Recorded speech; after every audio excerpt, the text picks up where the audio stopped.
أعوذ بالله من الشيطان الرجيم بسم الله الرحمن الرحيم وعباد الرحمن الذين يمشون على الأرض هونا وإذا خاطبهم الجاهلون قالوا سلاما والذين يبيتون لربهم سجدا وقياما والذين يقولون ربنا اصرف عنا عذاب جهنم إن عذابها كان غراما إنها ساءت مستقرا ومقاما والذين إذا أنفقوا لم يسرفوا ولم يقتروا وكان بين ذلك قواما والذين لا يدعون مع الله إلها آخر ولا يقتلون النفس التي حرم الله إلا بالحق ولا يزنون ومن يفعل ذلك يلقى أثاما يضاعف له العذاب يوم القيامة ويخلد فيه مهانا رب اشرح لي صدري ويسر لي أمري واحلل عقدة من لساني يفقهوا قولي فالحمد لله والصلاة والسلام على رسول الله وعلى آله وصحبه ومن والاه ثم أما بعد السلام علیکم ورحمۃ اللہ تعالی وبرکاتہ۔ ان آخری دو نشستوں میں نے سوچا کہ سورۃ الفرقان کی آخری آیات کا کچھ مطالعہ کر لیں۔ ہم نے سورۃ یاسین کا مطالعہ کیا اس مہینے، سورۃ الرحمن کا کیا، آیات العفق جس میں ہماری ماں عائشہ کے بارے میں ذکر کیا گیا تھا ان کا مطالعہ کیا، اور میں نے سوچا رمضان کے آخر میں ان خوبصورت آیات کا مطالعہ کر لیں جس میں اللہ تعالیٰ نے اپنے ایک خاص بندوں کی کچھ خوبیاں بتائی ہیں۔ اور مجھے ان آیات سے خاص محبت اس لیے ہے کہ ان میں ہر مسلمان کے لیے ایک اپرچونٹی، ایک موقع دیا گیا ہے کہ وہ کس ذریعے سے اللہ تعالیٰ کے ہاں ایک اعزاز حاصل کر لے۔ وہ کیا اعزاز ہے؟ وہ عباد الرحمن ہے، یعنی وہ الرحمن کے بندے۔ ہم اللہ تعالیٰ کے بندے ہیں، ہم سب جانتے ہیں، ہم عباد اللہ ہیں، لیکن جب اللہ تعالیٰ نے اپنی طرف نسبت کی ہے کہ یہ الرحمن کے بندے ہیں تو کہنے کا مقصد یہ ہے کہ ان بندوں پر خاص رحمت ہوگی اللہ تعالیٰ کی۔ یہ ایسے بندے ہیں جو اللہ تعالیٰ کے اس نام کے مستحق ہیں کہ ان کا نام الرحمن کے ساتھ جوڑ دیا گیا ہے، عباد الرحمن کہتے ہیں۔ وہ عباد الرحمن، اور ان کے لیے ان کی مختلف خصلتیں دیکھ لیجئے کہ اسلام میں ایک منیمم ریکوائرمنٹ ہے، 5 بنیادی ہم سے جو مطالبے کیے گئے ہیں ہم سب ان کو جانتے ہیں، ٹھیک ہے۔ اس کے علاوہ کچھ چیزیں ہیں جو واضح طور پر حرام ہے، ان سے ہمیں دور رہنا ہے، کچھ چیزیں واضح طور پر فرض ہے وہ ہمیں کرنی ہے، ٹھیک ہے۔ کچھ زیادہ نہیں مانگا، زیادہ مطالبے نہیں کیے گئے، ٹھیک ہے۔ اس کے علاوہ جب کوئی انسان کہتا ہے کہ کوئی ایک ایسی چیز ہو جس کے ذریعے میں ایک اعلیٰ مقام پر پہنچ جاؤں، قرآن نے معاملے کو بہت سمپل کر دیا ہے۔ وہ ٹھیک ہے، وہ اپنی جگہ ان کا ایک مقام ہے۔ قرآن نے کہا ہے کہ کچھ لوگوں کی اسٹرینگتھ کچھ ہوتی ہے، کچھ لوگوں کی اسٹرینگتھ کچھ اور ہوتی ہے، کچھ لوگوں میں ایک خاص صلاحیت ہوتی ہے، کچھ میں اور صلاحیت ہوتی ہے۔ ان آیات میں جن لوگوں کی جو خاص صلاحیتیں ہیں نا ان کو ہائی لائٹ کیا گیا ہے کہ شاید تم اس ذریعے سے عباد الرحمن بن جاؤ، اس سے نہیں تو اس ذریعے سے بن جاؤ گے، ورنہ اس ذریعے سے بن جاؤ گے، ورنہ اس ذریعے سے بن جاؤ گے۔ یہ لسٹ بہت خوبصورت ہے۔ پہلی لسٹ اس میں کیا ہے؟ عباد الرحمن الذین یمشون علی الارض ہونا۔ اللہ کے الرحمن کے وہ بندے وہ ہیں جو زمین پر کمزوری کے ساتھ چلتے ہیں۔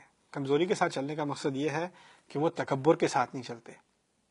وہ یہ نہیں ہے کہ جھک کے چلتے ہیں ایسے جیسے آدھے رکوع میں چل رہے ہیں، ایسی بات نہیں ہے، سر اٹھا کے چلتے ہیں لیکن کسی پر اپنا روب جما کے نہیں چلتے۔ وَإِذَا خَاطَبَهُمُ الْجَاهِلُونَ، اور جب جاہل لوگ، جاہل عربی میں کہتے ہیں ایسے لوگ جو اپنے جذبات کو کنٹرول میں نہ رکھ سکیں، اپنی زبان کو کنٹرول میں نہ رکھ سکیں، اپنے جذبات کو کنٹرول میں نہ رکھ سکیں، بھڑک جاتے ہیں، پھٹ جاتے ہیں، اونچی آواز ہو جاتی ہے، گالیاں دینی شروع کر دیتے ہیں یا الزامات لگانے شروع کر دیتے ہیں۔ جب ان کا ایسے لوگوں سے واسطہ پڑتا ہے کہ ایسے جاہل لوگ ان سے باتیں کرنے لگیں اور ان سے الٹی سیدھے خطاب کرنے لگیں، قالوا سلاما، تو وہ جواب میں سلام کہتے ہیں۔ اس کے 2 معنی ہیں۔ سلام یہاں حال بھی ہو سکتا ہے، یعنی وہ جواب دیتے ہیں سلامتی کے ساتھ، سکون سے، بغیر جذبات میں آئے، بغیر غصے میں آئے۔ لوگ ان کے سامنے بھڑک رہے ہیں، آوازیں اونچی ہو رہی ہیں، وہ ٹھنڈے رہتے ہیں، بالکل کام، کچھ بھی نہیں ہوا۔ یہ اللہ تعالیٰ کے نزدیک بڑی عظیم علامت ہے کہ یہ میرا بندہ ہے، اس کے لیے خاص رحمت ہوگی۔ اس نے اتنی ساری بدتمیزی اور اتنی بے ادبی کے سامنے اتنی تمیز سے سلوک، اپنے ادب کو برقرار رکھا۔ قالوا سلاما۔ دوسرا کہ اگر کوئی جاہل لوگ ان کے پاس آتے ہیں جو آپے سے باہر ہو جاتے ہیں، مذاق اڑاتے ہیں، گالیاں دیتے ہیں، اس طرح کی باتیں کرتے ہیں، تو وہ سمجھ جاتے ہیں کہ ان لوگوں کے ساتھ ابھی ریزنیبل بات کرنا مناسب نہیں ہے، یہ بہت جذباتی ہو چکے ہیں، ابھی ان کے ساتھ اگر آپ لاجیکل بات کریں گے تو اس کا کوئی فائدہ نہیں ہوگا، تو وہ الوداع کہہ دیتے ہیں، سلام، کبھی بعد میں بات ہوگی انشاءاللہ، وہ عزت کے ساتھ وہاں سے نکل جاتے ہیں اس سچویشن سے۔ یہ پہلی کوالٹی ہے ان لوگوں۔ دوسرا اعزاز، والذین یبیتون لربہم سجدا وقیاما، اور وہ لوگ جو اپنے رب کے سامنے ساری راتیں گزارتے ہیں سجدے میں پڑے ہوئے، کھڑے ہوئے، تہجد پڑھنے والے لوگ۔ یہ کیا عظیم بات کی ہے، لوگوں کے سامنے اپنے آپ کو ہمبل کرنا، اپنے آپ کو کنٹرول میں رکھنا، اپنے آپے میں رکھنا، اس کی بات پہلے کی ہے، تہجد کی بات بعد میں کی ہے۔ جب تک آپ اپنے آپ کو لوگوں کے سامنے ہمبل نہیں کر سکتے، اللہ کے سامنے ہمبل کرنا بڑا مشکل ہوگا۔ اصل انا صرف اللہ کے سامنے نہیں ہوتی، انا لوگوں کے سامنے ہوتی ہے۔ اللہ کے سامنے اپنا سر جھکا رہے ہیں، ایسے بالکل تواضع کے ساتھ کھڑے ہوئے ہیں، اپنے آپ کو کمزور بنا کے، اس کا مقصد یہ ہے کہ آپ انسانیت کے ساتھ بھی رحمت کے ساتھ برتاؤ کریں گے، ان کے سامنے کو بڑائی نہیں دکھائیں گے کہ اللہ کے سامنے بہت چھوٹے، لوگوں کے سامنے بہت بڑے، ایسی بات نہیں ہوتی۔ اذلۃ علی المؤمنین قرآن نے کہا ہے، دوسرے مسلمانوں کے سامنے تو بالکل جھکے ہوئے، بالکل یعنی ان کے عزت نام کی کوئی چیز نہیں۔ یہ ایک ایٹیٹیوڈ ہوتا ہے مسلمان کا دوسرے مسلمان کی طرف۔ خیر، یہ دوسری کوالٹی ہے۔ گرامر کے اعتبار سے، نحو کے اعتبار سے ان تمام کو الگ الگ گروہ بھی سمجھا جا سکتا ہے۔ یہ بھی سمجھ سکتے ہیں کہ یہ تمام ایک ہی گروہ کی کئی مختلف صفات ہیں۔ یہ بھی سمجھا جا سکتا ہے کہ ان میں سے ہر گروپ کی ایک نمایاں خصوصیت ہے۔ کیا آپ پہلے گروپ میں سے ہیں، کیا آپ دوسرے گروپ میں سے ہیں، کیا آپ تیسرے گروپ میں، اس طرح بھی سوچا جا سکتا ہے۔ تیسرا گروہ ان لوگوں کا ہے، اور یعنی جو اللہ تعالیٰ کی خاص رحمت کے مستحق ہوں گے، اللہ تعالیٰ کے خاص عباد میں سے مانے جائیں گے۔ وہ لوگ ہیں جو کہتے ہیں ہمارے رب ہمیں جہنم کے عذاب سے بچا لے، اس کا عذاب کان غرامہ، یہ بہت بڑی پینلٹی ہے، یہ بہت بڑی قیمت ہے جو ہم نہیں پے کر سکتے۔ انہا ساعت مستقرا و مقامہ، وہ اتنی بری جگہ ہے تھوڑی دیر رہنے کے لیے یا ہمیشہ رہنے کے لیے۔ یا اللہ ہمیں یہ کبھی خیال نہیں آتا کہ چلو جائیں گے بھی تو کچھ دن کے لیے ہی جائیں گے نا، پھر نکل آئیں گے، یہ خیال ان کو نہیں آتا۔ یہ یہود کی بیماری تھی۔ لن تمسنا النار الا ایاما معدودہ، لن تمسنا النار الا ایاما معدودات وغرہم فی دینہم ما کانوا یفترون، ہمیں تو آگ کچھ ہی دنوں چھوئے گی، اس کے بعد نکل جائیں گے۔ ہم بھی کہیں گے آخر کار امت محمد ہیں صلی اللہ علیہ وسلم، ان کی شفاعت کسی تو کام آئے گی، اس کے بعد جنت ملے گی، ٹھیک ہے، آخر کار تو سارے نکل آئیں گے نا۔ جہنم کے بارے میں ایک بات آپ کو سمجھا دوں، وَلَئِن مَّسَّتْهُمْ نَفْحَةٌ مِّنْ عَذَابِ رَبِّكَ لَيَقُولُنَّ يَا وَيْلَنَا إِنَّا كُنَّا ظَالِمِينَ۔ ایک ہی آیت میں جہنم کے بارے میں جتنی معلومات آپ کو چاہیے وہ ایک ہی آیت میں سورۃ الانبیاء کی، اور کسی معلومات کی ضرورت ہی نہیں آپ کو۔ کیا کہا ہے؟ اگر اور یہ جب لئن کہا جاتا ہے نا، تو اگر کبھی بہت کم، بالکل یعنی تقریباً نہ ہونے کے برابر پاسبلٹی ہونا، اس کو لئن کہا جاتا ہے۔ یہ عربی میں کہا جاتا ہے جملے کو ضعیف کرنے کے لیے، کمزور کرنے کے لیے۔ اس جملے کو بہت کمزور کر دیا گیا ہے کیونکہ یہ لئن سے شروع ہوتا ہے۔ ایک تو شرطی کلام ویسے ہی کمزور ہوتا ہے، اس میں لام ڈال کے اس کو مزید کمزور کر دیا گیا ہے۔ لئن مستہم، اگر ان کو تقریباً نہ چھونے کے برابر بھی اس نے چھوا ہوتا، اور مست ماضی میں ہے، اس کا مطلب ہے ایک دفعہ چھوا، بار بار نہیں چھوا، ایک مرتبہ چھوا ہوتا۔ ابھی یہ بھی نہیں بتایا کس چیز نے چھوا ہوتا انہیں۔ مستہم نفحتن، عربی میں دو الفاظ ہیں، لفحہ اور نفحہ۔ لفحہ کہتے ہیں گرم لو جو چلتی ہے نا، گرم ہوا، اس کو لفحہ لام سے کہتے ہیں۔ جو ٹھنڈی ہوا ہوتی ہے اس کو نفحہ نون سے کہتے ہیں۔ یہاں لفظ استعمال کیا، جہنم کے بارے میں بات ہو رہی ہے، میرا گمان ہوگا اللہ کہیں گے لفحہ لام کے ساتھ گرم ہوا نکلے گی جہنم سے، نہیں، نفحہ نون کے ساتھ۔ اگر ان کو تقریباً نہ ہونے کے برابر ایک ٹھنڈی ہوا بھی چھو لے، نفحتن، اور نفحتن ہوتا ہے جب آپ دروازہ بند کرتے ہیں تھوڑی سی ہوا آتی ہے، اس کو نفحہ کہا جاتا ہے۔ یعنی ابھی آپ جہنم میں داخل نہیں ہوئے، جہنم کے دروازے سے اس کی ٹھنڈی ترین ہوا آپ تک ایک لمحے تک بالکل چھوئی ہے، اور چھونے میں یا تو آپ کو کسی سالڈ چیز نے چھوا ہے، یا لیکوڈ نے چھوا ہے، یا گیس نے چھوا ہے۔ یہاں گیس نے چھوا ہے، اس کا چھونا تو بالکل نہ ہونے کے برابر ہوتا ہے، اور وہ بھی ایک لمحے کے لیے، نفحتن۔ اچھا اگر یہ ٹھنڈا بھی ہے، لیکن یہ کیا، یہ جو ہوا جس نے مجھے چھوا، یہ آگ کی ہوا ہے، یہ لاوا کی ہوا ہے، کس چیز کی ہوا ہے؟ کہتے ہیں من عذاب، یہ عذاب کی ہوا ہے۔ اب دیکھیے کسی کو کوئی ٹارچر دیا جا رہا ہو اور وہاں سے کوئی ہوا ہے، اس کا مطلب یہ نہیں کہ اس ہوا سے آپ کو تکلیف ہوگی۔ یعنی جو ڈسکرپشن دی جا رہی ہے ابھی تک، اس میں کوئی اتنی ڈراؤنی چیز نہیں ہے، ہوائی تو ہے، اس نے بیرلی ٹچ کیا ہے۔ اور یہ بھی نہیں کہ عذاب، یہ عذاب النار، عذاب جہنم، عذاب الحریق، عذاب السعیر، عذاب الجحیم، نہیں، عذاب ربک، آپ کے رب کا عذاب۔ آپ کے رب میں آپ کی طرف، آپ اشارہ ہے رسول کی طرف صلی اللہ علیہ وسلم. جب اللہ اپنے رسول کا ذکر کرتے ہیں تو رحمت ہی ہوتی ہے نا. یعنی اس آیت میں ایک تو کم سے کم سے کم سے کم سے کم عذاب کا ذکر ہے، یہاں تک کہ رسول کا ذکر کر کے اس میں رحمت بھی ڈال دی.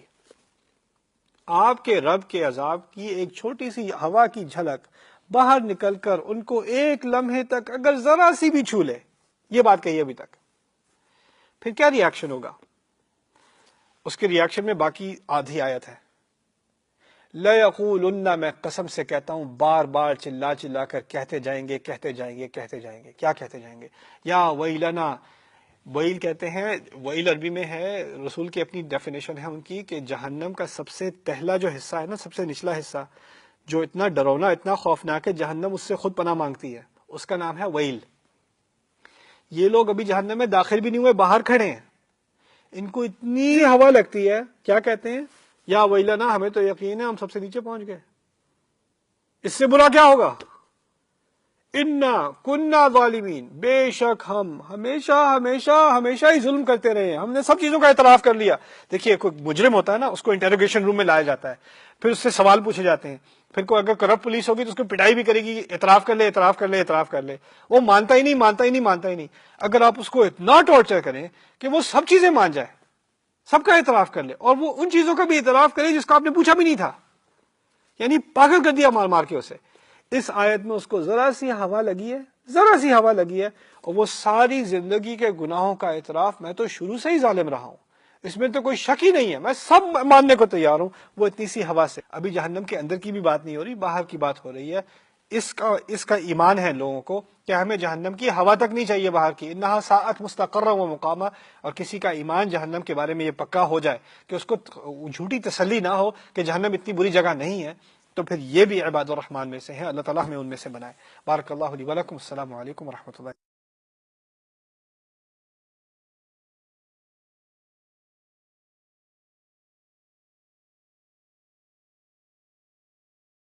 اس نشست میں ہم عباد الرحمن کی اگلی خصلتوں، اگلی صفات کی پر بحث کریں گے. اللہ تعالیٰ آپ فرماتے ہیں وہ ایسے لوگ ہیں جب وہ خرچ کرتے ہیں، لم یسرفوا، وہ ضرورت سے زیادہ خرچ نہیں کرتے، ولم یقتروا، اور زیادہ بخیل بھی نہیں ہوتے کہ کچھ خرچ ہی نہ کریں، اپنے آپ کو دبائے رکھیں. وکانہ بین ذالک قواما، اور ان دونوں کے درمیان وہ ایک سیدھا راستہ نکالتے ہیں.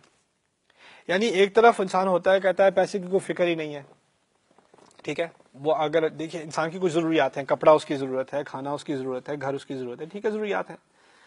اب ضروریات ایسی ہے، میں نے اپنا فرنیچر بدلنا ہے، ارے سارا پرانا فرنیچر اٹھا کے پھینکو، نیا لے کے آتے ہیں. 6 مہینے بعد بور ہو گئے، یہ اٹھا کے پھینکو، نیا لے کے آتے ہیں. یہ ضرورت سے کہیں آگے ہے. ایک بات تو یہ ہے نا کہ آپ نے پرانا فرنیچر اب اتنا پرانا ہو گیا ہے کہ اب استعمال میں نہیں آ سکتا، اب آپ اس کو ڈونیٹ کر رہے ہیں یا کچھ اور کر رہے ہیں، جو بھی ہے، پھر نیا فرنیچر لے کے آ رہے ہیں، وہ اور بات ہے. ضرورت سے کہیں زیادہ خرچ کرنا، جبکہ آپ کے خاندان میں ایسے لوگ بھی ہیں جن کی ضرورت ہے، اس کو اسراف کہا جاتا ہے. اسی طرح کھانا ہے، کھانا ہر انسان کی ضرورت ہے، لیکن آپ ایسے ریسٹورینٹ میں جہاں وہاں $300 کی ایک پلیٹ ہو، تو یہ آپ کی طرف سے اسراف ہے، یہ ضرورت سے زیادہ خرچ کرنے کی بات ہے. دو باتیں ہوتی ہیں، اسراف اور تبذیر. اصل میں اسراف کہا جاتا ہے اصل میں چیز تو ہے ضرورت کی، لیکن آپ نے ضرورت سے زیادہ کیا. تبذیر کہا جاتا ہے سرے سے چیز ضرورت کی تھی نہیں، اس پہ خرچ کر رہے ہیں، اور اس پہ دھڑا دھڑ خرچ کر رہے ہیں. مبذرین کے بارے میں کہا ہے، تبذیر کرنے والوں کے بارے میں کہا ہے، یہ تو شیطانوں کے بھائی ہیں. ان المبذرین کانوا اخوان الشیاطین. یہاں پر بات ہو رہی ہے اسراف کے بارے میں کہ دیکھیے ضرورت پر خرچ تو کریں، لیکن ضرورت سے زیادہ خرچ نہ کریں. اچھا کبھی ہو جاتا ہے انسان سے زیادہ خرچ ہو جاتا ہے، وہ نیچرل سی بات ہے. اللہ تعالیٰ نے یہ کیوں نہیں کہا کہ اچھا خرچ کرنا ہو تو اپنا 50% بجٹ کھانے پر، 30% بجٹ اس پر ہمارے لیے سیٹ کر دیتے ہیں کہ اس پہ کیا خرچ کرنا ہے. اللہ تعالیٰ کو معلوم ہے ہر گھرانے کی الگ ضروریات ہیں، ہر ایک کی الگ اکنامکس ہیں. یہاں تک کہ اسراف کی ڈیفینیشن بھی نہیں بتائی. یہ نہیں کہا کہ مرسیڈیز لوگے تو اسراف ہے، ٹویوٹا لوگے تو اسراف نہیں ہے، یہ نہیں کہا. کیوں نہیں کہا؟ کیونکہ ہر خاندان کے اسٹینڈرڈ الگ ہوتے ہیں. اگر آپ ملینئر فیملی میں سے ہیں اور آپ کی گاڑی جو ہے وہ 50 60 70 ہزار ڈالر کی ہے، $100,000 کی ہے، شاید وہ آپ کے لیے اسراف نہیں ہے. وہ کسی اور کی فیملی میں جس کی انکم 50 60 ہزار ہے، ان کے لیے وہ چیز اسراف ہوگی، آپ کے لیے اسراف نہیں ہوگی.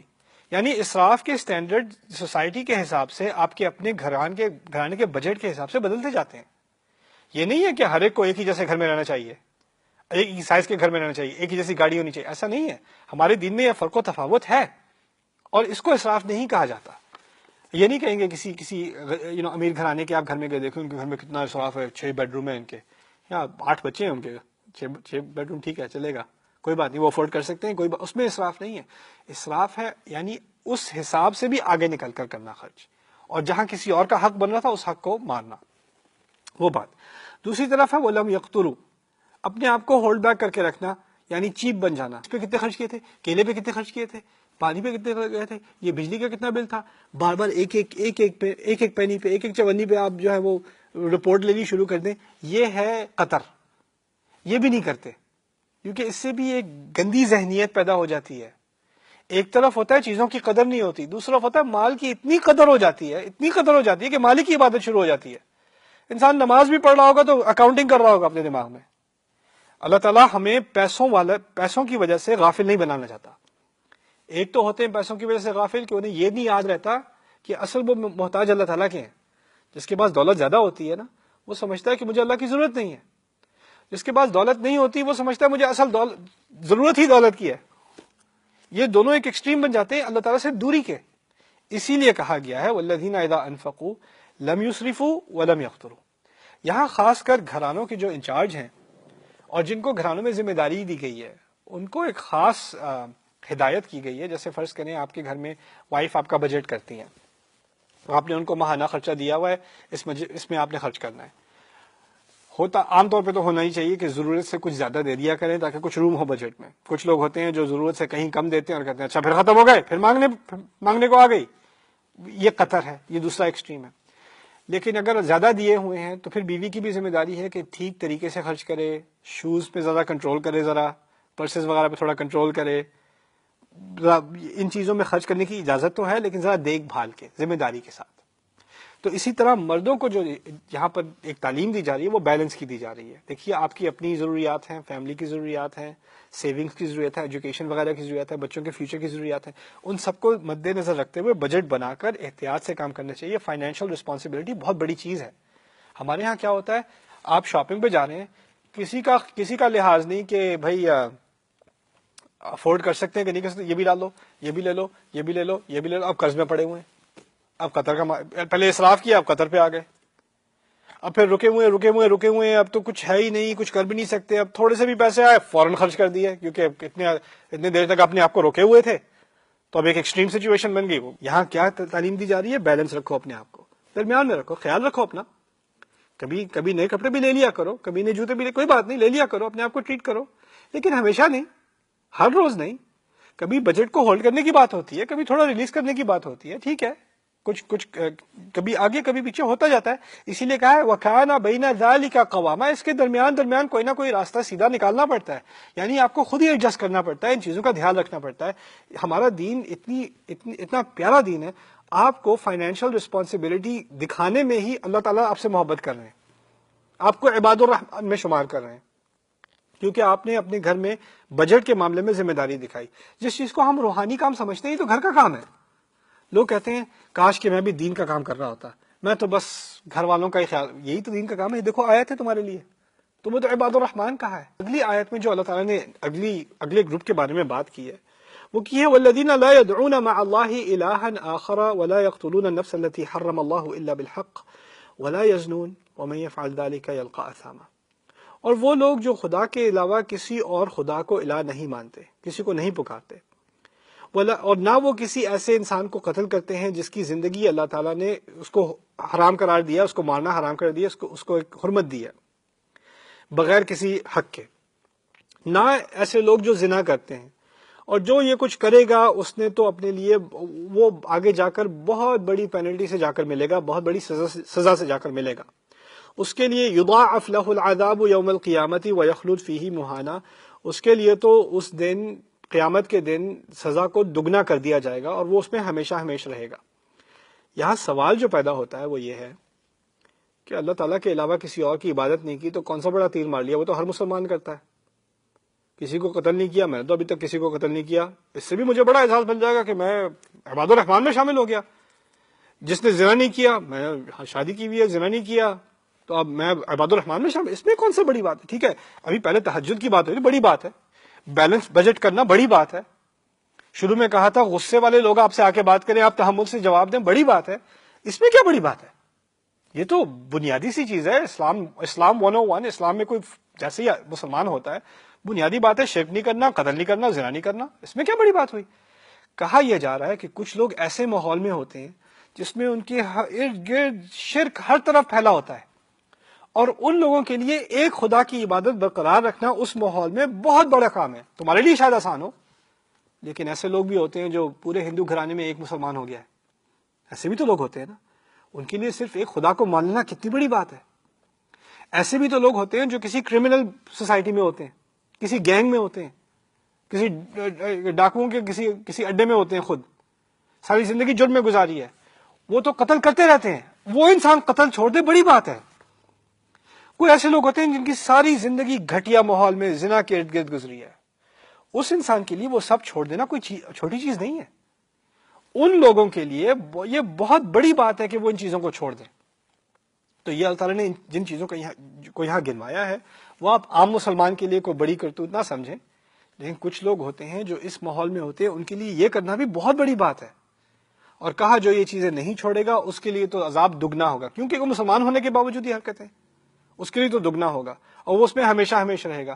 لیکن پھر یہاں جو توبہ کا دروازہ کھولا اللہ نے، اور توبہ کا دروازہ کس کے لیے کھولا ہے؟ دیکھیں، شرک ہے، اس سے بڑا گناہ کیا ہوگا؟ قتل ہے، اس سے بڑا گناہ کیا ہوگا؟ پھر زنا ہے، تین بڑے بڑے بڑے بڑے بڑے گناہوں کے بارے میں پھر یہاں توبہ کی بات آ رہی ہے۔ کیا کہا ہے؟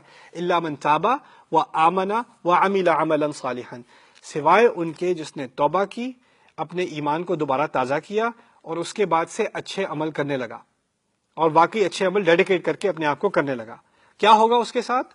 فَأُولَئِكَ يُبَدِّلُ اللَّهُ سَيِّئَاتِهِمْ حَسَنَاتٍ، تو اللہ تعالیٰ ان کے تمام بڑے بڑے گناہوں کو، یعنی آپ اندازہ کریں ان کے گناہوں کا ایک پہاڑ بنا ہوا ہے، ان گناہوں کو وہ اچھائیوں میں بدل دے گا۔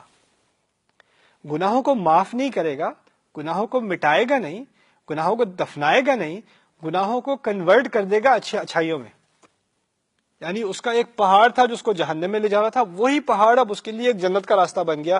اللہ نے توبہ کے ذریعے صرف ایک تو ہے مغفرت ہوتی ہے گناہ معاف کرنا، توبہ اللہ کے نزدیک کیا ہے؟ گناہوں کو اچھائیوں میں بدل دینا۔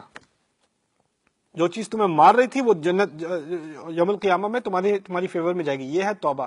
اندازہ کریں شرک کو اللہ تعالیٰ اب جنت کا راستہ بنا دے گا، زنا کو جنت کا راستہ، قتل کو، کیونکہ جس نے توبہ کر لی ان چیزوں سے، جو چیزیں اس کی ہلاکت تھیں وہی چیزیں اب اس کی، کیونکہ وہ اتنے بڑے گناہوں سے آگے آ کے اس نے توبہ کی ہے نا، تو یہ اس کے لیے ایک ذریعہ بن گیا جنت کا۔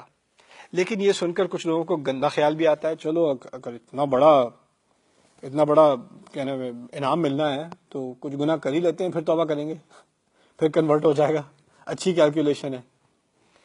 اصل میں قرآن میں جب توبہ یا مغفرت کی یا گناہوں کی بات آتی ہے، ایک بات اچھی طرح سمجھ لیں، ہمیشہ بات ہو رہی ہوتی ہے ان گناہوں کی جو اب تک ہو چکے۔ کبھی بھی قرآن میں ان گناہوں کی بات نہیں ہو رہی جو آپ کرنے والے ہیں۔ جب اللہ کہتا ہے نا وہ معاف کرنے والا ہے، تو آپ یہ پڑھ کے نہیں کریں چلو بھائی میں اس ویکینڈ کے بعد معافی مانگ لوں گا، وہ تو معاف کرنے والا ہے، یہ تو زنا بھی معاف کر دے گا، قتل بھی معاف کر دے گا، شرک بھی معاف کر دے گا، چلو ایک مہینے بعد پھر معافی مانگ لیں گے، رمضان آنے والا ہے پھر معافی مانگ لیں گے۔ گناہوں کی معافی ہوتی ہے پچھلے گناہوں کے لیے، اگلوں کے لیے نہیں، اگلوں کے لیے لائسنس نہیں دیا آپ کو آگے کرنے کا۔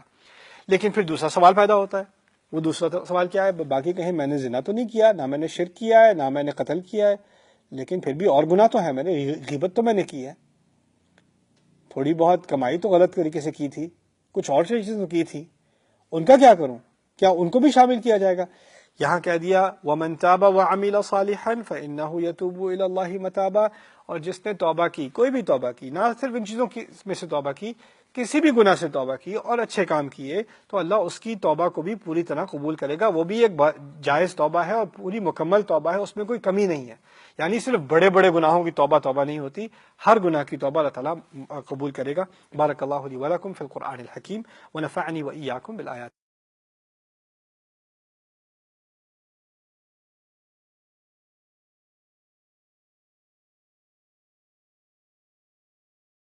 پھر السلام علیکم ورحمۃ اللہ تعالیٰ وبرکاتہ۔ اللہ تعالیٰ فرماتے ہیں جب توبہ کے بارے میں کہ جو توبہ کر لے گا اس کی برائیاں اچھائیوں میں بدل دی جائیں گی، فَأُولَئِكَ يُبَدِّلُ اللَّهُ سَيِّئَاتِهِمْ حسنات۔ اس کے بارے میں کچھ مزید چیز سمجھنے کی یہ ہے کہ توبہ کا دروازہ ہر مسلمان کے لیے اس کی موت تک کھلا ہے۔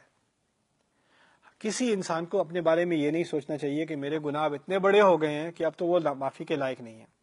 لوگ کئی مجھے آ کے ملتے ہیں، دنیا جہاں میں جب ٹریول کرتا ہوں، میرے پاس لوگ آتے ہیں، مجھے کہتے ہیں میں بہت گناہ گار آدمی ہوں، میں بہت گناہ گار عورت ہوں، میں نے جو گناہ کیے ہیں مجھے نہیں لگتا اللہ مجھے معاف کرے گا، مجھے نہیں لگتا میرے لیے معافی ہے۔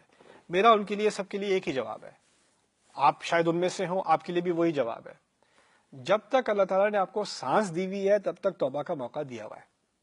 اگر آپ لاسٹ کیس ہوتے، آپ میں کوئی امید نہ ہوتی، تو آپ کو زندہ رکھنے کی کوئی ضرورت نہیں ہے اللہ تعالیٰ کو۔ جب تک آپ کو حیات ہے، اللہ تعالیٰ کی رحمت یہ ہے کہ آپ پر حیات ہے، اس کا مطلب ہے اللہ تعالیٰ کی رحمت کے دروازے آپ پر ابھی تک کھلے ہوئے ہیں، اللہ تعالیٰ نے دروازہ بند نہیں کیا۔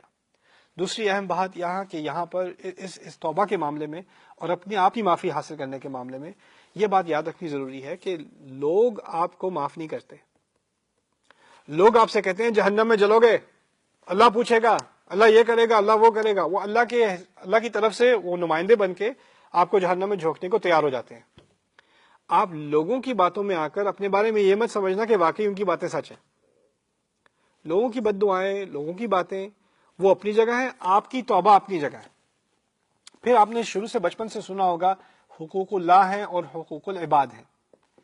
اللہ تعالیٰ سے معافی مانگ لی، دیکھیے اس کا ایک اہم سوال پیدا ہوتا ہے کہ اگر اللہ تعالیٰ سے معافی مانگی ہے تو آپ کو کیسے پتا کہ معافی قبول ہو گئی؟ یہ بہت اہم سوال ہے۔ ٹھیک ہے میں نے بیٹھ کر رو کر توبہ کر لی، لیکن کیا معلوم اللہ نے توبہ قبول کی کہ نہیں کی؟ اس کا جواب کہاں سے ملے گا؟ قرآن سے ہی ملے گا۔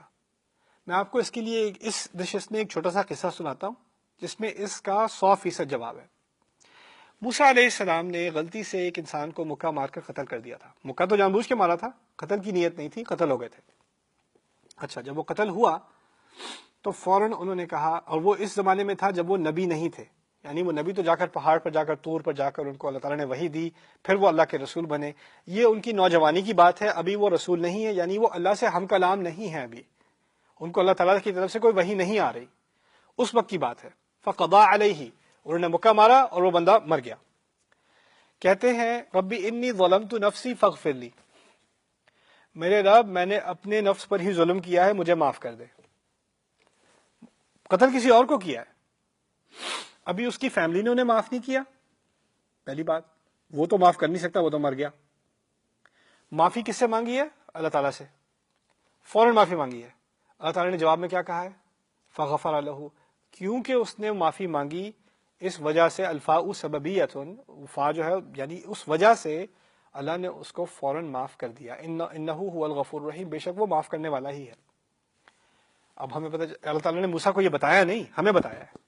انہوں نے معافی مانگی، اللہ نے معاف کر دیا۔ ٹھیک ہے، اس سے بھی کچھ پتہ نہیں چلتا کہ ہمیں معاف کیا کہ نہیں، یہ تو پتہ چل گیا کہ موسیٰ کو معاف کر دیا، اس سے یہ کیا دلیل نکلی کہ ہمیں معاف کر دیا؟ آگے سمجھیں موسیٰ علیہ السلام کا اگلا کلام کیا ہے؟ ربی بما انعمت علی فلن اکون ظہیرا للمجرمین، میرے رب جو تحفہ تو نے مجھے دیا ہے اس تحفے کے جواب میں کبھی کسی مجرم کی کبھی حمایت نہیں کروں گا۔ یعنی انہوں نے غلطی میں آ کے جس کو وہ وکٹم سمجھ رہے تھے وہ اصل میں مجرم تھا، اسی غلط فہمی میں آ کے انہوں نے جو ہے وہ فوجی کو مکہ مارا تھا۔ اب کہتے ہیں آپ نے جو تحفہ مجھے دیا ہے، جو نعمت آپ نے مجھے نوازی ہے، اس کی وجہ سے میں کبھی بھی اب مجرموں کی حمایت نہیں کروں گا۔ سوال پیدا کیا ہوتا ہے؟ نعمت کون سی دی ہے؟ ابھی تو کسی کو مارا تھا، ابھی معافی مانگی تھی۔ موسیٰ علیہ السلام کو پوری طرح 1000% اس بات کا یقین ہے کہ جب اللہ کا بندہ دل سے اللہ سے معافی مانگے تو شک کرنے کی کوئی گنجائش نہیں ہے کہ معافی آ گئی، اور یہی اللہ کی نعمت ہے۔ اور اس نعمت کو وحی کے بغیر بھی وہ مانتے ہیں، اور وہ مان کے اللہ سے کہنے تیرا بڑا احسان ہے کہ تو نے مجھے معاف کر دیا، اب میں یہ غلطی دوبارہ کبھی نہیں کروں گا۔ سمجھ رہے ہیں بات؟ یعنی اگر آپ پوچھتے ہیں، میں پوچھتا ہوں کہ کیسے پتا چلے کہ غلطی معاف ہو گئی ہے؟ اگر آپ نے دل سے غلطی مانگی ہے تو آپ پر واجب ہے ایمان کرنا کہ غلطی معاف ہو گئی ہے۔ لوگ جو کہتے ہیں کہتے رہیں۔ دوسری بات، نہ صرف غلطی معاف کی جانا، یہ کیسے معلوم ہوا کہ اللہ تعالیٰ کو آپ سے محبت ہے؟ ایک تو ہے نا کہ معاف کر دیا، لیکن معاف کرنے کے بعد بھی محبت ویسی نہیں رہتی پہلے جیسی۔ یہ کیسے انسان کو پتہ چلے کہ معاف تو کر دیا اللہ نے لیکن پہلے والی محبت ہے کہ نہیں؟ وہ پھر موسیٰ علیہ السلام کی کہانی میں ایک آگے دعا ہے۔ رب انی لما انزلت الی من خیر فقیر. جب وہ درخت کے نیچے آ کے بیٹھتے ہیں، دو لڑکیوں کو مدد کی ضرورت تھی، جا کے ان لوگوں کی لڑکیوں کی انہوں نے مدد کی، ان کے جانوروں کو انہوں نے پلایا، پھر آ کے دوبارہ ثم تولی الی الظل، سائے میں آ کے دوبارہ بیٹھ گئے. جب دوبارہ آ کے بیٹھے ہیں اور کہتے ہیں میرے رب کوئی بھی خیر کا موقع مجھے دے گا نا میرے رب تو میں اس کے لیے فقیر ہوں. کیسے پتہ چلے آپ کو رب سے محبت ہے اور رب کو آپ سے محبت ہے؟ جب غلطی کرنے کے بعد اور معافی کے قبول کیے جانے کے بعد اس کی شکر گزاری میں آپ کے اندر ایک بھوک سی آ جاتی ہے کہ میں اب کون سا اچھا کام کروں اور کون سا اچھا کام کروں اور کون سا اچھا کام کروں، کس کی مدد کروں، کون سا خیر کروں. ابھی تھکے ہوئے ہیں، کپڑے پھٹ رہے ہیں، جوتے پھٹ رہے ہیں، ابھی جا کے ان لڑکیوں کی مدد کی ہے بغیر کسی معاوضے کے، آ کے جا کے بیٹھے ہیں کہہ رہے ہیں یار اب کوئی اور اچھا کام کرنے کو دے دیں وہ بھی کر لوں. خیر کے معنی دو ہوتے ہیں، ایک یار اب مجھے کپڑا دے دے، مجھے شیلٹر دے دے، مجھے کھانا دے دے، جو بھی دے میں نخرے نہیں کروں گا، جو بھی دے دے میں فقیر ہوں. خیر کے دوسرے معنی ہیں اچھے خیر کے کام، مجھے خیر کے کام جو بھی کرنے کا، یعنی انسان غلطی کرنے کے بعد نخرے نہیں کرے گا اپنے رب سے، اور غلطی کرنے کے بعد بھوکا ہوگا کہ میں اگلی اچھی نیکی کون سی کروں، کس کی مدد کروں، کہاں کوئی اچھا کام کروں. جب یہ چیزیں ہوں گی یہ اس چیز کی علامت ہے کہ خدا کو آپ سے محبت ہے. سمپل سی بات ہے، جو کام آپ سے خدا کروا رہا ہے نا وہی اس چیز کی دلیل ہے کہ آپ کہاں ہیں خدا کے نزدیک. جو کام آپ سے کروا رہا ہے، جو الفاظ آپ سے نکلوا رہا ہے، جو نیکیاں آپ سے کروا رہا ہے. اگر آپ بدیوں میں لگے ہوئے ہیں تو آپ کو پھر پتا ہے آپ کہاں ہیں اللہ کے نزدیک، پھر آپ کو توبہ کی ضرورت ہے. تو یہاں پر وَمَن تَابَ وَعَمِلَ صَالِحًا فَإِنَّهُ يَتُوبُ إِلَى اللَّهِ مَتَابًا، جس نے واقعی اللہ تعالیٰ کی طرف توبہ کی ہے اور اس نے اچھے اعمال کیے ہیں تو پھر فَإِنَّهُ يَتُوبُ إِلَى اللَّهِ مَتَابًا، تو پھر تو اس نے واقعی اللہ تعالیٰ کی طرف اس کی توبہ قبول ہے اور وہ پوری مکمل توبہ ہے. صالحاً کے بارے میں ایک چھوٹی سی بات اس نشست میں بھی آپ کے سامنے رکھ دوں، وہ یہ ہے صالحاً کو یہاں پہ حال بھی کہا جا سکتا ہے. یعنی ایک تو ہے اچھے کام کرنا، دوسرا ہے کام کو اچھے طریقے سے کرنا. ایک ہے اچھی بات کہنا، ایک ہے بات کو اچھے طریقے سے کہنا. دیکھیے السلام علیکم ورحمۃ اللہ وبرکاتہ، سلام ہے، اچھی بات ہے، لیکن کہنے کا برا طریقہ بھی ہو سکتا ہے، السلام علیکم ایسے بھی ہو سکتا ہے. الحمدللہ بڑے خوبصورت الفاظ ہیں، لیکن چھوڑو جی الحمدللہ، الفاظ تو وہی ہیں، کہنے کا طریقہ اچھا نہیں ہے. کبھی کبھار اعمال اچھے ہوں لیکن ان کے کرنے کا طریقہ اچھا نہ ہو تو وہ بھی صالحن میں نہیں آتے.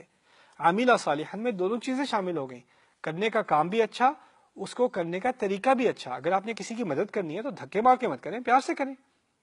کسی کو صدقہ دینا ہے تو بےزتی کر کے نہ دیں، احترام سے دیں، اس کی تکریم کر کے دیں. تو یہ کہنے کا مقصد یہ ہے کہ اللہ تعالیٰ نے ہر طرح سے توبہ کرنے والے کو انکمپس کیا ہے کہ اس کی ایتھکس، اس کی موریلٹی کس طرح کی ہو کہ وہ لوگوں کے ساتھ اچھے کام تو کرے لیکن اس کے اخلاق بھی اچھے ہو جائیں، اس کی لوگوں سے ڈیلنگز بھی اچھی ہو جائیں. اسی پر اکتفا کرتے ہیں، پھر اگلی نشست میں تفصیل سے اگلی بات پر بات کریں گے. بارک اللہ لی ولکم فی القرآن الحکیم ونفعنی وإیاکم بالآیات وذکر الحکیم.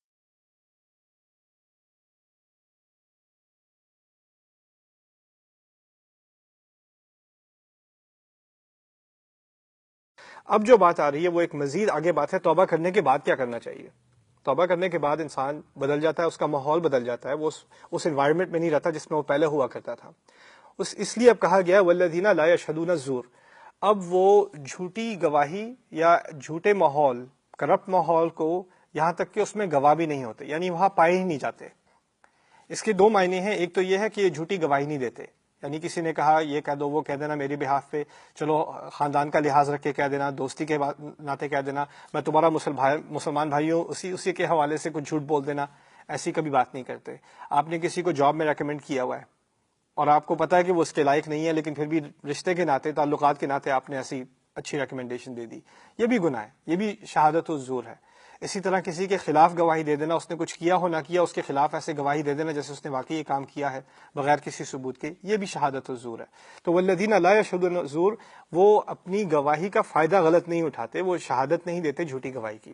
دوسرے معنی اس کے یہ ہیں کہ وہ برے ماحول میں اپنے آپ کو نہیں پاتے، ان کو پتا ہوتا ہے کون سے ماحول ایسے ہیں جس میں کرپشن ہے، جھوٹ ہے، برائی ہے، اور وہ اس سے اپنے آپ کو دور رکھتے ہیں. وہ پرانی کسی زندگی میں توبہ کرنے سے پہلے وہ اس ماحول کا حصہ تھے، ان کو پتہ ہے وہاں کیا ہوتا ہے. اب وہ جان چکے ہیں کہ وہاں پر جانے سے اس ماحول کا انسان پر اثر پڑتا ہے، اس کی آلودگی اس کے دل پر آتی ہے. میں نے اپنے آپ کو اس ماحول سے ہی دور رکھنا ہے. وَإِذَا مَرُّوا بِاللَّغْوِ مَرُّوا كِرَامًا، اور جب وہ ایسی جگہ سے گزرتے ہیں جہاں بیکار باتیں کی جا رہی ہوں یا بیکار کام ہو رہے ہوں، فضول باتیں، فضول کام، وقت برباد کیا جا رہا ہو اور الٹی سیدھی باتیں ہو رہی ہوں، تو وہاں سے وہ چلتے چلے جاتے ہیں. لیکن بات یہ کی ہے مرو کرامہ، کہ چلتے چلے جاتے ہیں ایسے کہ دوسروں کی بھی اور اپنی بھی عزت برقرار رکھے. لوگ کہیں آ جائیں، بیٹھ جائیں، تو آپ بڑے احترام سے میں بیٹھ تو جاؤں، ذرا مجھے کچھ دیر ہو رہی ہے، مجھے کچھ کام کرنا تھا، معاف کر دیجیے. مرو کرامن، یہ بھی ان کی ایک علامت ہے کہ وہ جن لوگوں کو جو لوگ ان چیزوں میں پڑے ہوئے ہیں ان کو احساس ہوتا ہے. میں بھی اس طرح پڑا ہوا تھا ایک دفعہ، میں بھی بہت وقت ضائع کیا کرتا تھا، اور مجھ سے اگر اس پر کوئی سختی سے بات کرتا تو میں دین سے اور ہی دور ہو جاتا. پھر ان لوگوں سے مجھے دوبارہ واسطہ پڑھنے کی کیا ضرورت ہے؟ ان کو دوبارہ کیوں بلاؤں گا؟ ان لوگوں سے بھی جو دین سے دور ہو جاتے ہیں ان سے بھی نرم تعلقات رکھنے کی ضرورت ہوتی ہے، ان کا دل بھی نرم رکھنا ہوتا ہے. ہوتا یہ ہے ہماری فیملیز میں کبھی کبھار کوئی ایک شخص دیندار بن جاتا ہے، توبہ کر لیتا ہے، یا کوئی خاتون ہے وہ توبہ کر لیتی ہیں، پردہ کر لیتی ہیں، نماز کا اہتمام شروع ہو جاتا ہے، قرآن وغیرہ سیکھنا شروع کر دیتی ہیں. اب ایسا ہوتا ہے تو ان کو احساس ہوتا ہے میرا سارا خاندان گناہ گار ہے، مجھے سب کو سیدھا کرنا ہے، فوراً سیدھا کرنا ہے. تو وہ دن رات یہ ویڈیو دیکھو، یہ لیکچر دیکھو، یہ پڑھو، اچھا میں تمہیں حدیث سناتی ہوں، اچھا نماز پڑھ لو، یہ کر لو، وہ کر لو. فیملی والے تنگ آ جاتے ہیں، کیا ہو گیا ایسے؟ ہر بار ہمیں لیکچر لیکچر لیکچر لیکچر دیے جا رہے ہیں. کہنے کا مقصد یہ ہے کہ جب دل نرم کرنا ہوتا ہے نا تو آپ کے اخلاق پہلے ہوتے ہیں، آپ کی تقریر، آپ کی باتیں اور نصیحتیں بعد میں ہوتی ہیں. آپ کو اللہ تعالیٰ نے ہدایت دے دی ہے، اس کا مطلب یہ ہے آپ نے ہر ایک کو میری طرح بننا ہے. آپ کو جس طرح آپ کو وقت لگا تھا، کئی سال لگے تھے، اس کے بعد کہیں دل میں جا کے بات آئی تھی، اور وہ آپ پر اس کا فیصلہ نہیں تھا. آپ پہلے اسی طرح کی باتیں سنتے تھے خود، یا سنتی تھی خود اور خود بھاگتی تھی، اور یہ پھر آ گئے اور انسان دوسری طرف بھاگے. اب آپ وہی بن چکے ہیں یا وہی بن چکی ہیں جس سے آپ بھاگتے تھے. کچھ احساس کریں. آپ کو اس وقت اپنے رشتوں کو نبھانا، اخلاق سے بات کرنا، نرمی سے بات کرنا، ہر وقت نصیحت اور تلقین کرنے کی ضرورت نہیں ہوتی انسان کو. کبھی اتنا بھی ہو کہ یہ کوئی بھی میرا ساتھ چھوڑے نہ چھوڑے، اس نے میرا ساتھ نہیں چھوڑنا. کوئی نرمی سے بات نہ کرے، اس نے میرے ساتھ نرمی سے بات کرنی ہے. یعنی آپ کی شخصیت سے ہی اسلام کا ایک امپریشن بن رہا ہے آپ کی اپنی فیملیز میں. ہم تو یہاں امریکہ میں ہیں، ہمیں فکر ہوتی ہے کہ نان مسلمز کو، غیر مسلمز کو اسلام کا امپریشن کیا دیں. میں کہتا ہوں وہ تو دور کی بات ہے، اب تو نوبت یہاں تک آ گئی ہے کہ ہماری پاکستانی فیملیز میں، انڈین فیملیز میں، بنگلہ دیشی فیملیز میں اب تو ہمیں اپنے کزنس کو اسلام کا اچھا امپریشن دینا ہے، اپنے چچا چچی کو اسلام کا اچھا امپریشن دینا ہے. ان کے پاس بھی اب دین کا اتنا کم علم ہے، اتنی ٹیڑھی الٹی سیدھی باتیں ان کو دین کے بارے میں بتائی گئی ہیں، ان کو اصل پتہ ہی نہیں اسلام ہے کس چیز کا نام. تو کہنے کا مقصد یہ ہے کہ اگر آپ کو دین کا تھوڑا سا احساس ہے تو آپ مقرر بننے کے بجائے اور لیکچر دینے والے کے بننے کے بجائے آپ صرف کزن بنے، صرف بھائی بنے، صرف بہن بنے.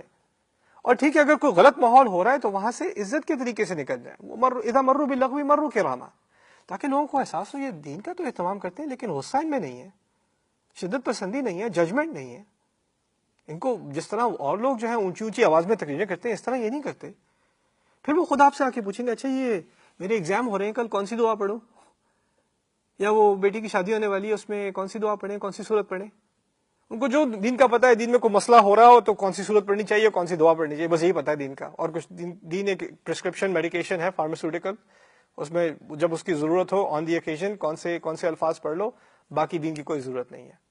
اس کی بھی اس کے خلاف بھی کوئی تنقید کرنے کی ضرورت نہیں ہے. ٹھیک ہے وہ کہہ رہے ہیں تو کہہ دو یہ آیات ہیں، یہ بڑی خوبصورت آیات ہیں، اس کا میں تمہیں معنی سمجھا دیتا ہوں تاکہ تمہیں پتہ چلے تم مانگ کیا رہے ہو اللہ سے، کیونکہ اللہ سے ہی مانگ رہے ہو. یعنی ان موقعوں کا فائدہ اٹھاؤ، ان موقعوں کا فائدہ اٹھا کے لوگوں کو کچھ بات بتا دو، شاید ان کے دل میں کوئی بات اتر جائے. لیکن نرمی سے بات کرنا. مجھے یاد آتی ہے لقمان کی بات جو قرآن میں ذکر ہے، وَإِذْ قَالَ لُقْمَانُ لِابْنِهِ وَهُوَ يَعِظُهُ، جب اس موقع پر کہ لقمان نے اپنے بیٹے کو نصیحت کی، اور خاص اس وَهُوَ يَعِظُهُ اس کو جملہ حالیہ کہتے ہیں، یعنی وہ اس صورتحال میں اس نے اپنے آپ کو پایا باپ نے کہ وہ اس وقت بیٹے کو نصیحت کر سکتا ہے. یعنی باپ کو بھی دیکھنا پڑا، اگر بچہ بھی کھیل رہا ہے یا لڑکا بھی باہر دوستوں کے ساتھ جا رہا ہے یا رات کو دیر سے گھر واپس آئے، جو بھی ہوا ہے ابھی موقع نہیں ہے نصیحت کا، لیکن ابھی ایک موقع ہے، ہم دونوں اکٹھے بیٹھے کھا رہے ہیں، وہ میرے ساتھ بیٹھا ہوا ہے، میں نے اس کے یعنی کندھے پر ہاتھ رکھا ہوا ہے، ابھی کچھ موقع ہے کچھ اچھی بات کرنے کا. موقع محل دیکھ کے بات کی جاتی ہے. لِكُلِّ مَقَالٍ مقام، ہر بات کا ایک خاص مقام ہوتا ہے. والذین اذا ذکروا بآیات ربہم، اور پھر اچھا دو ماحول ہے نا، ایک ماحول ہے جس میں غفلت ہے، لوگ ٹائم پاس کر رہے ہیں، فضول کام میں ٹائم گزار رہے ہیں. دوسرا ماحول کون سا ہے کہ کہیں درس میں بیٹھے ہوئے ہیں، کہیں کوئی قرآن کی تفسیر ہو رہی ہے، کوئی حدیث کا درس ہو رہا ہے، کوئی سیرت پڑھائی جا رہی ہے، کوئی فقہ پڑھائی جا رہی ہے، یا وہ کوئی خطبہ سن رہے ہیں، جمعے کا خطبہ سن رہے ہیں، کوئی واعظ یا بیان سن رہے ہیں. اب ایسے ماحول میں اللہ کی بات ہوتی ہے، اس کی آیات کی بات ہوتی ہے، اس کا ذکر ہوتا ہے، تو اس کا بھی ایک ادب ہے. جس طرح برے ماحول سے نکلنے کا ایک ادب ہے، اچھے ماحول میں بیٹھنے کا ایک ادب ہے.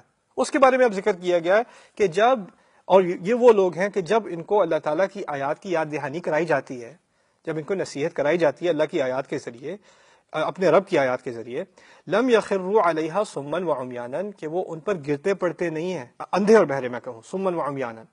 کیوں؟ کہنے کا مقصد ہے آپ نے تقریر تو سن لی بیٹھ کے، سبحان اللہ، او ہو مزہ آ گیا، لیکن عادات میں کوئی تبدیلی نہیں آئی، سوچ میں کوئی تبدیلی نہیں آئی، آپ کی زبان میں کوئی تبدیلی نہیں آئی، آپ کی شکل کے ایٹیٹیوڈ سے کوئی تبدیلی نہیں آئی، فائدہ کیا ہوا؟ تقریریں سن کے ہوتا کیا، ہمیں ایڈکشن ہو جاتی ہے، میں نے یہ سنی پھر اس کے بعد یہ سنی پھر اس کے بعد، میں نے تو ہزاروں گھنٹے سنے ہیں۔ آپ ایک ہی گھنٹے کو 10 دفعہ سن لیں، وہ آپ کے لیے بہتر ہے کہ آپ ہزاروں گھنٹے سن لیں۔ وہ یہ ایک بات دل میں اتر جائے اچھی طرح۔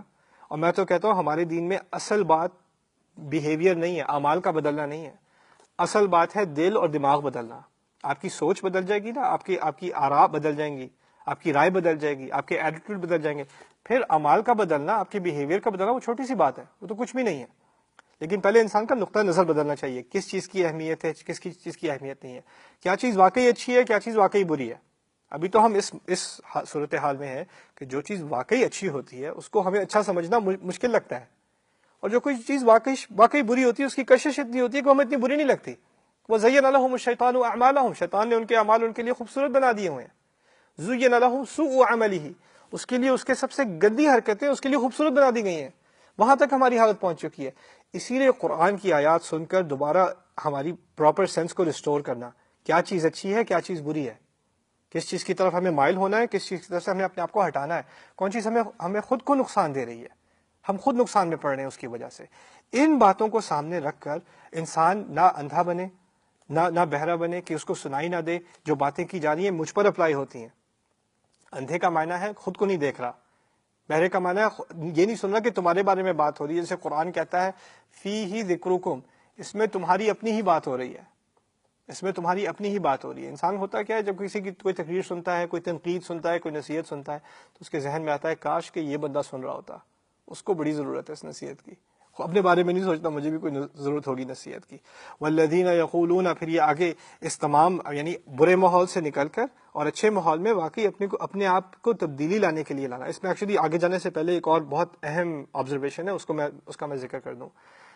اصل میں جب کوئی دیندار حلقے میں آتا ہے یا اس کو ایک ماحول ہے اس میں اپنے آپ کو وہ امرج کر دیتا ہے، اپنے آپ کو پوری طرح اتار دیتا ہے، ہوتا یہ ہے کہ ایسے ماحول میں علم کی بڑی اعلیٰ یعنی اس کا ایک بڑا رتبہ ہوتا ہے، جس کا علم زیادہ ہے اس کی عزت زیادہ ہے۔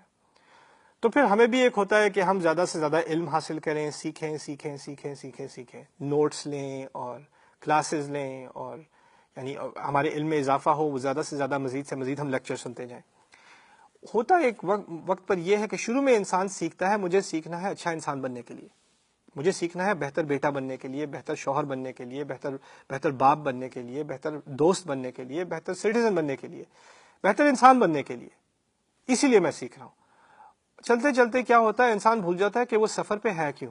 اب وہ سیکھنے لگتا ہے سیکھنے کے لیے، اب وہ سیکھ تو رہا ہے بہت ساری چیزیں، اب اس میں مقابلے میں ہے، اس نے تو یہ بھی سیکھ لیا، وہ بھی سیکھ لیا، میں ابھی تک یہاں پیچھے رہ گیا ہوں، مجھے اس سے آگے نکلنا ہے علم میں، مجھے یہ بھی یاد کرنا ہے، وہ بھی یاد کرنا ہے۔ اب وہ ان چیزوں میں علم کا ایک ایسا obsession اس کو آ جاتا ہے کہ وہ بھول جاتا ہے اس بات کو کہ اصل مقصد علم کا کیا تھا، انسان کی شخصیت کو بدلنا، انسان کے کردار کو بدلنا۔ اس نصیحت کو قرآن کو یاد کرنا اصل مقصد نہیں تھا۔ کہا ہے لعلکم تحفظون، تاکہ تم یاد کرو، نہیں کہا تو وہ تو حفظ کا اپنا ایک فائدہ ہے، کہا کیا ہے لعلکم تعقلون، تاکہ تم اس کے بارے میں سوچو، لعلکم تتفکرون، اس کے بارے میں غور کرو، لیدبروا آیاتہ، تدبر سے، تأمل سے، غور سے اس کے بارے میں سوچیں ان آیات کا مجھ پر کیا اثر پڑ رہا ہے۔ تو اسی لیے کہا گیا ہے کہ جب ان آیات پر سے آپ ذکر بھی کر رہے ہیں، آپ کو ان کی تفسیر بھی معلوم ہے، ان کی عربی ووکیبلری بھی آپ کو آتی ہے، ان کی اعرابی ترکیب بھی آپ کر سکتے ہیں، اس کا ترجمہ بھی پڑھا ہوا ہے، اس کی تفسیریں بھی پڑھی ہوئی ہیں، لیکن پھر بھی اندھے ہیں، پھر بھی بہرے ہیں، کیونکہ ان آیات کا جو آپ پر ذاتی طور پر اثر ہونا چاہیے اس کا کوئی ظہور ہی نہیں ہے۔ یہ ہوتی ہے بات، ایک طرف تو ہوتے ہیں لوگ جن کو علم نہیں ہے، لیکن کبھی کبھار اس طرح کا اندھا ہو جانا اور بہرا ہو جانا اہل علم کے ہاں ہوتا ہے، اور اللہ تعالیٰ ہمیں اس سے بچائے۔ والذین اذا ذکروا بآیات ربهم لم یخروا علیہا صما وعمیانا والذین یقولون ربنا هب لنا من ازواجنا وذریاتنا قرۃ اعین، اور یہ وہ لوگ ہیں جو کہتے ہیں ہمارے رب ہمیں دے دے تحفے میں، ہب لنا ہبہ سے نکلا، ہبہ کہتے ہیں تحفے کو، ہمیں تحفے میں دے دے ہماری بیویوں میں سے، ہمارے شوہروں میں سے، ہمارے ازواج میں سے، اور ہماری اولادوں میں سے، اور اولادوں کی اولادوں میں سے. ذریات اولاد سے ڈفرنٹ ہے. اولاد کہتے ہیں اپنی امیڈیٹ اولاد، ذریہ کہتے ہیں اولاد کی اولاد کی اولاد کی اولاد، ہماری اگلی نسلوں تک. قرۃ اعین، ہمیں آنکھوں کی ٹھنڈک دے دے.